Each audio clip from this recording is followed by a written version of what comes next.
Aujourd'hui on se retrouve, je vais vous montrer comment je fabrique mon poulailler parce que comme vous avez vu juste avant, j'ai mis des œufs à couver, des œufs que j'ai commandés sur internet. Donc normalement j'aurais dû en avoir plus sauf que j'ai pas reçu le reste et cela arrivait quasiment à la date limite, donc j'ai été obligée de lancer quand même la couvée. Le truc c'est que on a déjà 2 poules qui sont en fait des coqs et le poulailler est assez grand juste pour eux deux, déjà c'est limite. Donc là je suis en train d'en refabriquer un autre, j'ai commencé hier. Donc je vais vous montrer un peu ce que ça donne. Donc là la couvée que j'ai lancée c'est des poules de soie, il y en a 6 et on verra bien ce que ça donne. Donc hier j'ai préparé 4 cadres comme ça, donc en fait on avait des cadres comme ceci et des palettes, donc j'ai gardé 4 cadres comme ça. J'ai décortiqué des palettes pour avoir les planches qui vont dessus. Voilà, donc j'en ai fait 4. Donc aujourd'hui on va fixer les planches parce que là elles sont pas fixées. Et on va fixer les 4 côtés entre eux et je pense que cette taille là ça devrait être suffisant, sachant que c'est vraiment juste pour la nuit, pour qu'ils soient protégés. Donc pour le nombre de poules qu'on va avoir ça devrait aller, sachant que les poules soie sont assez petites, donc ça devrait être bon.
Voilà, du coup j'ai fait les découpes que j'avais à faire sur les planches parce qu'en fait sur mon cadre, une fois que je mettais toutes mes planches, il me restait un jour à peu près comme ça. Donc j'ai dû faire des découpes.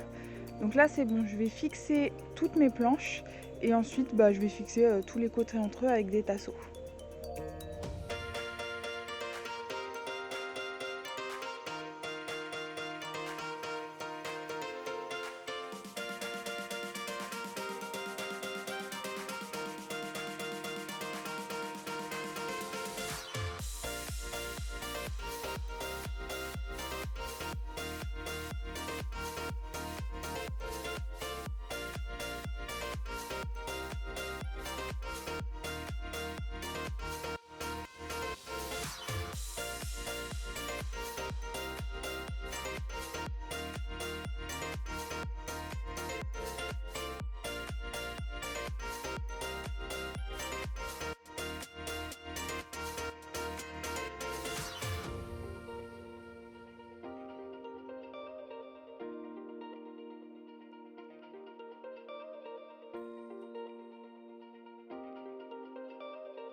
Bon alors ça y est, le poulailler il est enfin fini. Donc en gros j'ai mis 3 bons jours pour le faire. Hop. Donc là on a la porte. Après ce sera sûrement une trappe automatique, mais voilà. Donc avec le loquet. C'est sur roulette, comme ça on peut le déplacer partout. Comme on est tout le temps en train de déplacer le poulailler, l'enclos en tout cas, on pourra déplacer le poulailler avec. Tout ce qui est en clair, il faut encore que je le lasure, mais bon là j'ai vraiment pas eu le temps. Je vous filme surtout pour pouvoir vraiment clôturer le vlog. Dessus on a mis 2 plaques d'agglo. On a lasuré donc dessus et dessous. Ensuite on a mis une vieille bâche de serre à tomates qui nous sert plus. Du coup voilà, on a réutilisé, comme ça nous coûte rien du tout. Donc j'ai vraiment fait tous les côtés en palette. J'ai tout lasuré. Et à l'intérieur, donc dans le fond j'ai mis des charnières pour pouvoir lever. Hop. Et du coup dans le fond j'ai mis du grillage, c'est vraiment du tout petit grillage, ça doit être du 0,5 par 0,5.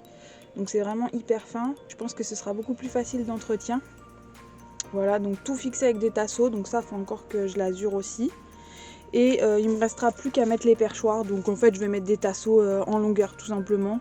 Bon, vu comment c'était quand on a voulu fixer, en fait on avait des trous ici. Donc on a rajouté des morceaux de palette, c'est pour ça qu'il faut que je lasure, parce que j'avais lasuré les côtés avant de les fixer ensemble. Donc il y a ça à faire. Ici on a fait une petite pente de la hauteur d'un tasseau, pour pouvoir avoir une pente au niveau du toit pour que ça s'écoule derrière. Et on a agrafé la bâche du coup. Du coup à l'arrière c'est comme ça. Donc j'ai laissé ça pour que l'eau elle puisse pas trop couler dedans. Je sais pas trop comment ça va couler une fois qu'il y aura de l'eau, mais bon, j'ai laissé pour l'instant. Et là du coup on a des charnières, on en a 2. Comme ça on peut lever le toit facilement.